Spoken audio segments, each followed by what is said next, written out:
two young African leaders from two West African countries with similar history, people, culture, and colonial past.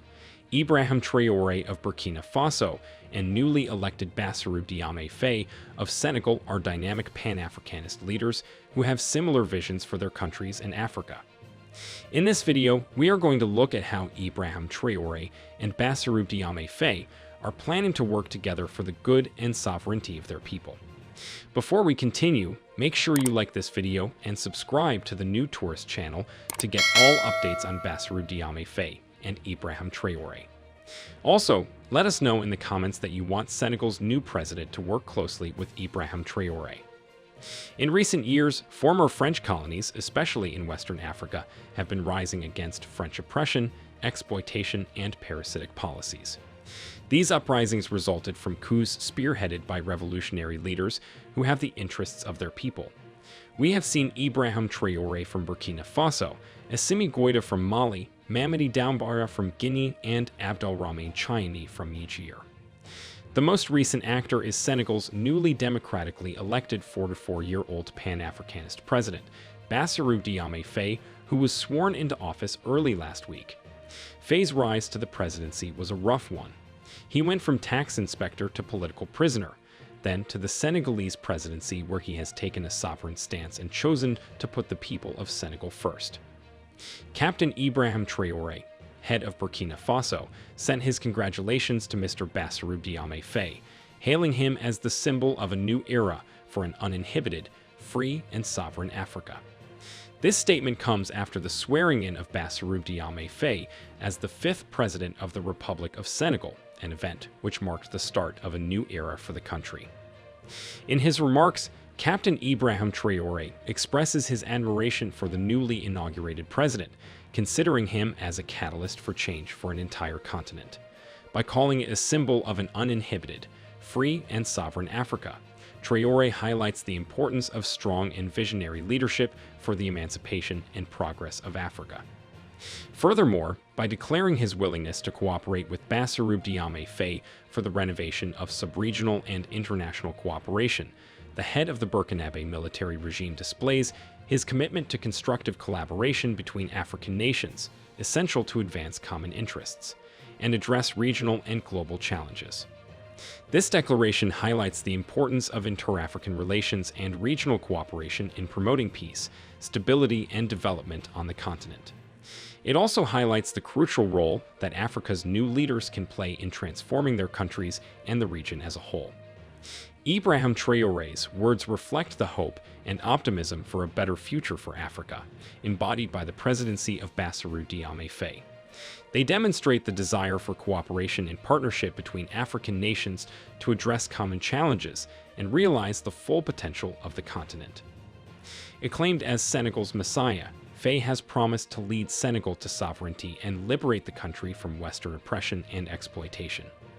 Many West Africans have been looking at collaborations between Faye and other revolutionary leaders like Ibrahim Traore of Burkina Faso, Assimi Goïta of Mali, and Abdelrahmane Chiani of Niger. All these leaders have the same vision. We have a video on our channel that shows that there's a possibility that Senegal could form a confederation with Niger, Mali, and Burkina Faso. One of Faye's promises was to purge the colonial currency used in West Africa, the CFA franc. This plan falls in line with the plans that Burkina Faso, Niger, and Mali had in February when they mentioned that they are making plans to ditch the colonial CFA franc currency.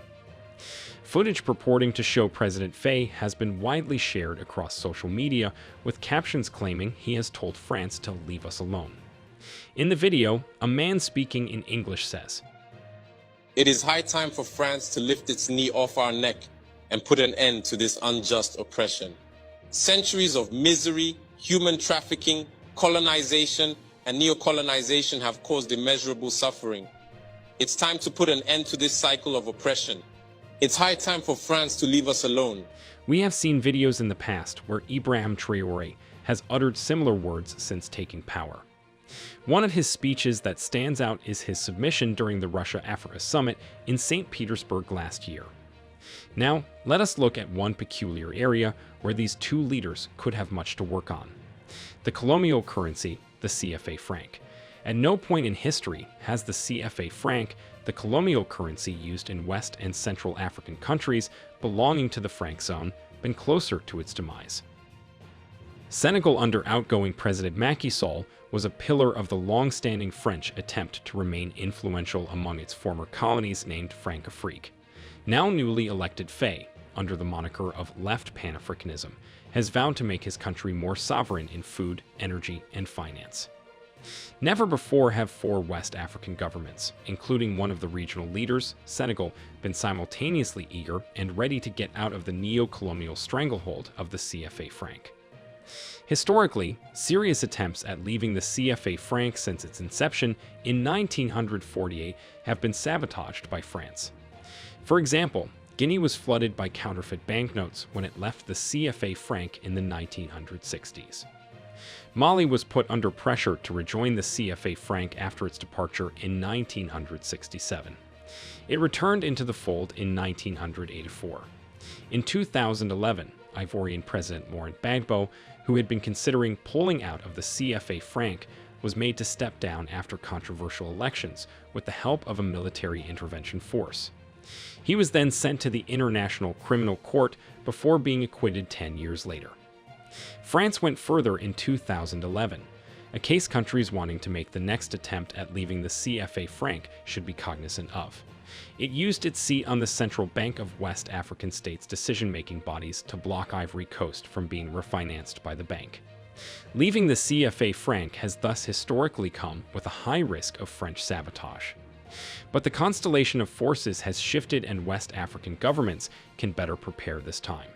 If they join forces, and Ivory Coast votes for a less France-dependent president in the presidential elections in 2025, like Senegal has done, then the end of the West African CFA franc may indeed be near. Now, let us go back to President Bassirou Diomaye Faye. Before we do, make sure to like this video, subscribe to the New Tourist channel, and share the video with all your family and friends. President Faye's election program had a roadmap towards leaving the CFA franc and setting up a national currency. Among the key steps are creating a national central bank, refinancing of state expenditure at 0%, demonetizing gold and preventing its import and export to build up a gold reserve, repatriating gold reserves still stored in Paris and all over the world, reprofiling public debt and canceling private debt through monetary fiat, installing a deposit insurance scheme for small savers, building a national stock exchange. Leaders of Niger, Burkina Faso, and Mali have similar plans too. The rise of Faye could make this plan come to life. Mr. Faye has vowed to renegotiate all contracts that his country has with foreign entities. For example, the Sangomar oil project off the coast of Senegal that is 82% owned by Australian company Woodside Energy, while Senegal only has 18%, would most probably be renegotiated under Faye's regime. We do not need to remind you of the similar steps that Ibrahim Traore and Abdelrahmane Chiani have taken against foreign corporations since taking power in their countries. Niger stopped the sale of gold to French companies that were exploiting it, while Burkina Faso stopped the sale of gold at ridiculously low prices. A common currency in these West Africa countries could support this shift in focus towards the well-being of the West African people. This is because its logic would be to reorient the governments towards the domestic economy and its people. Imports and easy repatriation of earnings by foreign corporations, which are some of the main effects of the often overvalued CFA franc, would become more difficult. Overall, Senegal and the Sahel governments are in a stronger position globally than ever before.